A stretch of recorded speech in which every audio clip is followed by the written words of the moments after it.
वित्त माने होता है धन। धन का मतलब समझ रहे हैं? अगर आपको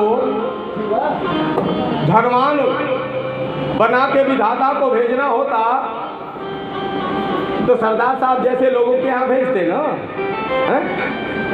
फलाने चाचा के यहाँ काहे भेज देते आपको? वो आपका प्रारब्ध है, उसी प्रारब्ध के हिसाब से आपको मिल गया है, वहीं आपको भेजा गया है। जहाँ आपको भेजा गया है वहाँ आप एकदम ठीक ठाक सुरक्षित हैं और शास्त्रगत हैं, अपने कर्मगत हैं। आयु वित्तंच कर्मंच, कर्म क्या करेंगे यह अभी निर्धारित होता है पहले से। विद्या कितनी होगी यह विद्या निर्धारित है। कोई जरूरी नहीं है कि रिक्शा चलाने वाला का लड़का जज नहीं हो सकता, हो सकता है। कोई ये भी जरूरी नहीं है कि जज साहब का लड़का एटीएम चुराते हुए नहीं पकड़ा जाएगा। याद आया? कुछ याद आया? ये भी जरूरी नहीं है कि एसपी साहब का चाहे जज साहब का लड़का एटीएम चुराते हुए नहीं पकड़ा जाएगा। पूरा एटीएम वहाँ है असुरन चौक पे।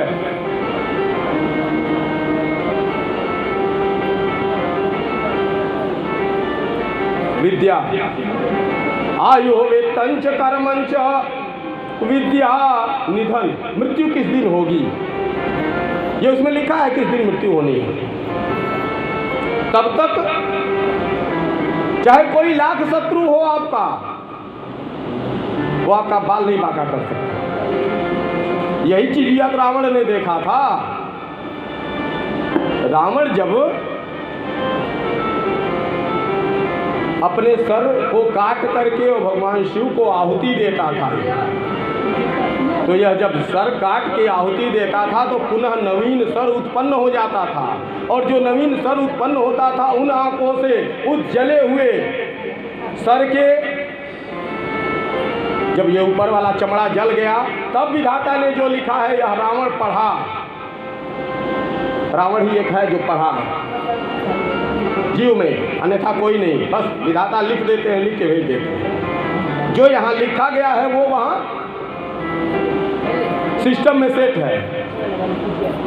जो यहाँ लिखा गया है वो वहाँ सिस्टम में सेट है। जिस दिन वैलिडिटी खत्म, आउटगोइंग खत्म, वो सिस्टम में है। तो ये 5 चीज आयु वित्तंच कर्मंच विद्या निधनमेव च पंचैतानि सृज्यन्ते गर्भस्थैव हि देहिनां। गर्भ से लेके आता है। प्रहलाद जी कहते हैं पिताजी अगर यह सारी चीज जीव लेके आता है तो जीव अपने कर्मों का जिम्मेदार स्वयं है ना। आप जो कार्य इस समय हमारे साथ कर रहे हैं, जो व्यवहार कर रहे हैं, आप भी कहीं न कहीं अपने प्रारब्ध से बंधे हुए हैं, तभी कर रहे हैं। क्योंकि हम लोग जो भी कर्म करते हैं वह सारा का सारा कर्म हमारा प्रभु साक्षात होके देखते हैं। आप प्रभु साक्षात देखते हैं? कहाँ देखते हैं? तू इस तरह क्यों बोल रहा है? बताओ कहाँ है? कहाँ नहीं है? अग जग में विधि सब ऊपर आया। कहाँ नहीं है प्रभु? हमारे में है, आप में है, यहाँ बैठे हुए तमाम लोगों में है, इस उड़ते हुए कीड़ों में है। कैसे? इन उड़ते हुए कीड़ों में है, नीचे चलती हुई इन चींटियों में है। कहाँ नहीं है? हम में है, आप में है। यह जो दोनों स्तंभ है आपके सामने दिखाई दे रहा है, इन दोनों स्तंभों में भी भगवान हैं। आप इसमें हैं? इसमें है? इस स्तंभ में है? हाँ हाँ है। हाँ दिखाओ। कहा मुझे दिखाई दे रहा है, मुझे दिखाई दे रहे हैं, साक्षात भगवान हैं इस स्तंभ में, आपको नहीं दिखाई दे रहे? आपके आंखों पे भ्रम का पर्दा पड़ा हुआ है, उस भ्रम को हटाइए, आपको भी दिखाई देंगे। कहा अगर इसमें है, तुम्हारा श्री हरि अगर इसमें है तो मैं उसे अभी मार डालूंगा। ज्ञान से तलवार खींचा, इसमें है? हाँ हाँ पिताश्री है ना इसमें, मैं पहले उसको मारूंगा उसके बाद तुमको मारूंगा। निकाले तलवार और उसी स्तंभ पे प्रहार किए।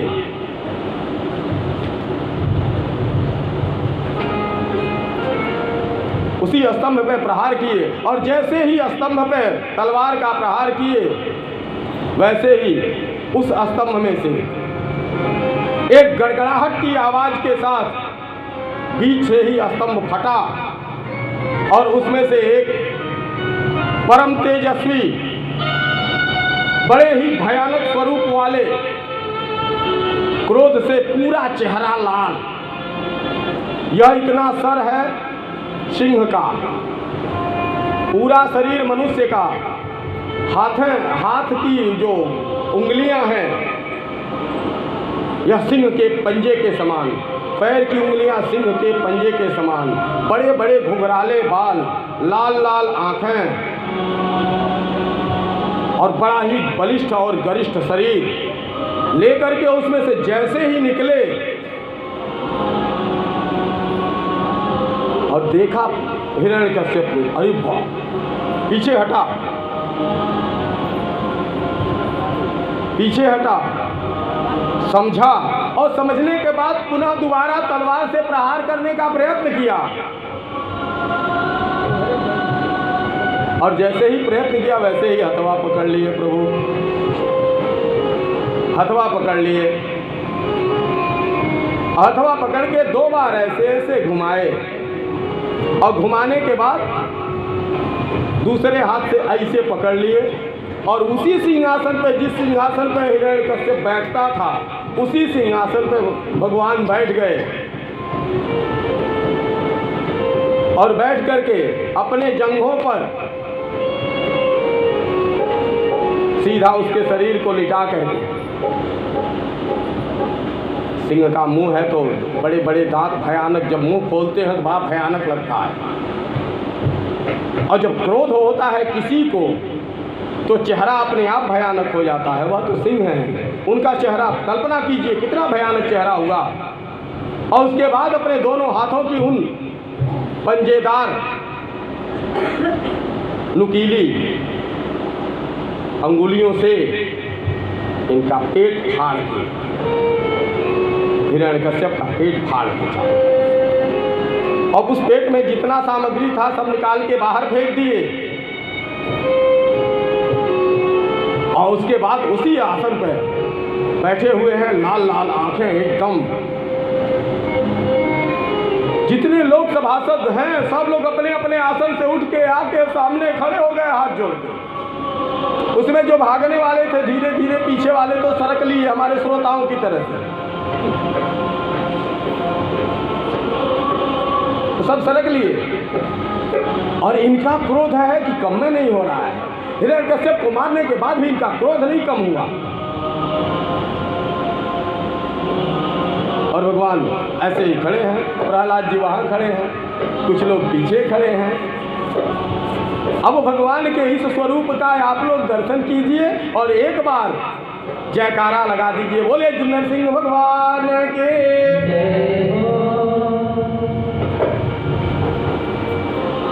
ब्रह्मा जी, तमाम शंकर जी, तमाम ऋषि लोग उधर से फूल बरसा रहे हैं ऊपर से और फूल बरसाने के बाद आए तो ऊपर हैं, नीचे नहीं पहुंच रहे, हमारे भय से इतना क्रोधी, अपने प्रभु को तो नहीं देखा था।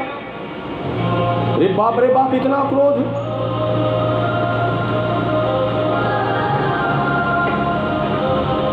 सब लोगों ने सोचा कि घंटों हो गया, लेकिन भगवान के क्रोध में तनिक भी न्यूनता नहीं आई, ऐसे ही एकदम ब्रह्मानी जी ने सोचा भाई किसी तरह बनाया जाए, इनको किसी तरह मनाया जाए। इतने क्रोध में अपने प्रभु, कहा कौन मनाएगा। कहा सुना है कि मलिकार अगर बड़े क्रोध में है तो मलिकाइन ढंग से मना सकते हो, नहीं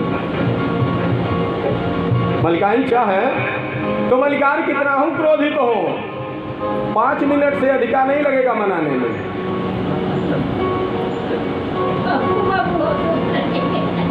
हाँ मलिकाइन उनके पास सारा उनके ताला की चाबी है ना। क्या किया जाए, कहा चला जाए क्षीर सागर और वहाँ से माता लक्ष्मी को बुला के ले आया जाए और ले आया जाए। उन्हीं से कहा जाए वही मनाना इनको।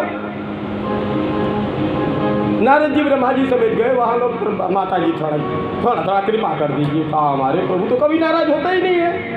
अरे माता जी आप नहीं जानते हैं, चल के देख लीजिए। माता जी गई अपने प्रभु को मनाने के लिए, थाली वाली लेके उसमें टीका है सर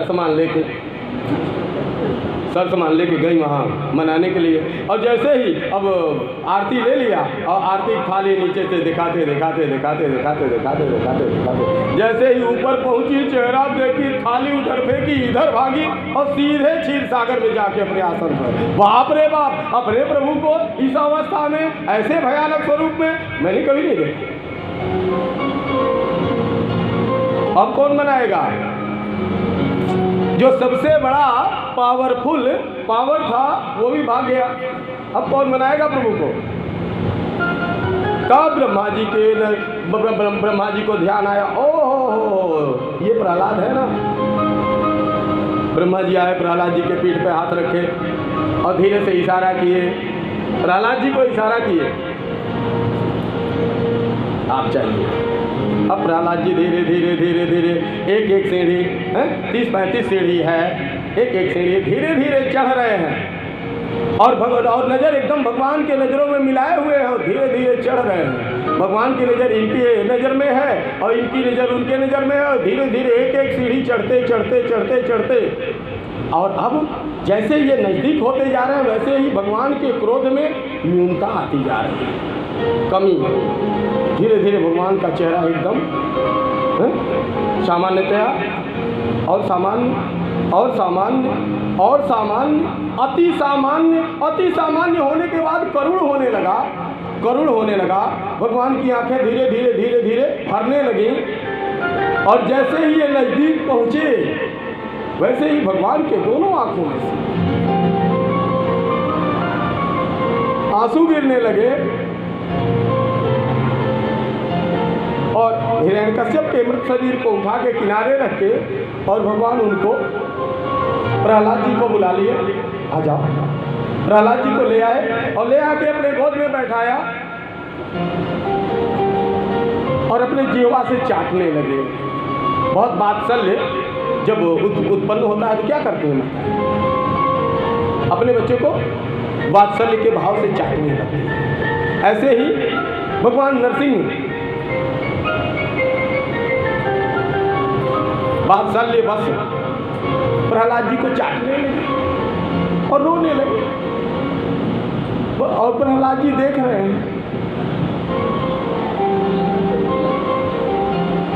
जब पूरा ढंग से ऊपर से नीचे तक देख लिए, देखने के बाद भगवान ने कहा, प्रहलाद तुम क्यों रो रहे हो? रोना तो मुझे चाहिए। तुम्हारे साथ इतना अन्याय हुआ और इतनी कठिन परीक्षा मैंने लिया तुम्हारे साथ। मुझे बहुत पहले तुम्हारे सहयोग के लिए आना चाहिए था, लेकिन मैं नहीं आ सका, गलती मेरी है। तुम्हारे साथ बहुत अन्याय हुआ। कहा नहीं प्रभु, मुझे आप पे भरोसा है। सिर्फ हमारे ही नहीं हैं, आप तो पूरे संसार के हैं। आपका क्षण प्रतिक्षण कीमती है। जिस दिन मेरे हृदय का भाव आपके हृदय तक पहुंचेगा उस दिन आप जरूर आएंगे, यह भरोसा था मुझे। क्योंकि आप पे जो भरोसा करता है वह कभी निराश नहीं होता। और देखिए आज आप मेरे सामने हैं, उसके बाद धीरे धीरे अभी को सोहरा के अब चूंकि उनको उठा के अपने गोद में रख लिए तो ढंग से देख नहीं पाए थे भगवान प्रहलाद जी को कि कहीं चोट वोट नहीं है, इतना अन्याय हुआ है इस बच्चे के साथ। उठा के सामने खड़ा किए और सामने खड़ा करके नीचे से ऊपर तक अपने भक्त को देख रहे हैं भगवान, अपने भक्त को देख रहे हैं। और देखने के बाद भगवान ने पूछा, प्रहलाद एक बात बताओ, ये सब देवता लोग और बड़े बड़े योद्धा लोग यहाँ खड़े हुए हैं, किसी की हिम्मत नहीं हुई है हमारे पास आने की? हमारे भय के, हमारा स्वरूप देख के किसी की हिम्मत नहीं हुई है हमारे सामने आने की, और तुम एकदम निडर की तरह से वहां से चले आए। तुमको भय नहीं लगा? तो नहीं, हमको क्या भय लगेगा, हमको क्या भय लगेगा? का ये सब के सब देखो हमसे भयभीत हैं, कहे वो आपके बच्चे नहीं हैं, मैं आपका बच्चा हूं। देखिए सिंह से जंगल के सारे जानवर डरते हैं, लेकिन सिंह से सिंह का बच्चा नहीं डरता, वो तो उसी के सर पर कूद के खेलता है। सिंह का बच्चा सिंह से नहीं डरता, हम तो आपके बच्चे, हम काहे डरेंगे? और इस तरह से भगवान की ओर प्रहलाद जी का यह भाव विभोर करने वाला आपसी प्रेम आप सभी लोगों का कल्याण करें, आप सभी श्रोताओं का मनोरथ पूर्ण करें, सबके मन में भगवान की भक्ति हो।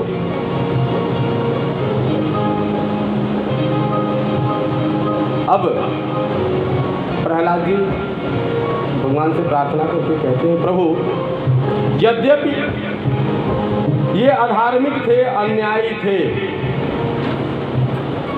लेकिन मेरे पिता थे, पुत्र का कर्तव्य है, मैंने अपने पिता को कभी गलत नहीं कहा। उनके में एक ही गलती थी कि वो आपसे विरोध करते। हम अंततः अपने पिता को समझाने का प्रयत्न किए कि ये सन्मार्ग पे आ जाए, नहीं आए, जिस परिणाम स्वरूप उस गति को प्राप्त हुए। लेकिन इनकी दुर्गति नहीं होनी चाहिए। भगवान ने कहा इसकी चिंता क्यों करते हो तुम इसकी चिंता नहीं मत करो, तुम्हारे जैसे पुण्यात्मा परम भागवत का पिता होने का फल तो उनको मिलवे करेगा, और जिसकी मृत्यु मेरे हाथ से हो उसको तो मैं अपने लोक भेजता हूं। तुम यहां राज्य करो और तुम्हारे कुल में बहुत से धर्मात्मा उत्पन्न होंगे, सिर्फ तुम्हारे पुण्य के प्रताप से। और इस तरह से यह अध्याय पूर्ण हुआ। अब आइए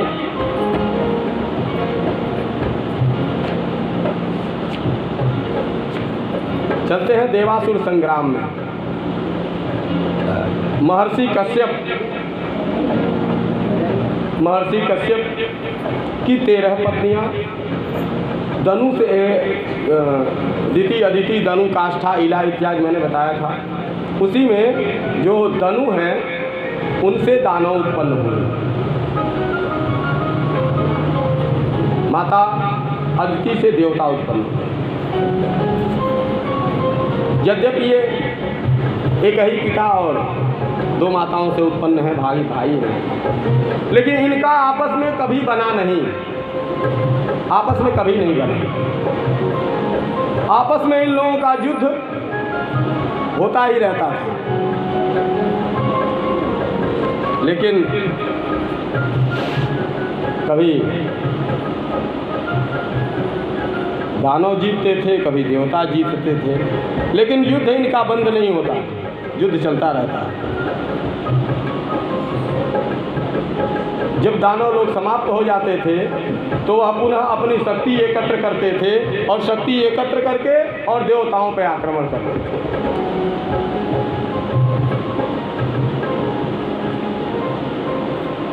ऐसे ही कई बार हुआ। देवताओं को स्वर्गलोक प्राप्त है और दैत्यों को सुतल लोक प्राप्त है। इस धरती के नीचे जो लोक हैं वहाँ दैत्यों को स्थान मिला है और स्वर्गलोक में देवताओं को स्थान मिला है और मृत्यु लोक में हम मनुष्यों को स्थान मिला है। लेकिन दैत्य हमेशा चाहते हैं कि स्वर्गलोक पे हमारी सत्ता रहे, वहाँ के राजा हम हों, क्योंकि वहाँ मजा ढेर है। असुतल लोक में कुछ वही है ना। अब ये लोग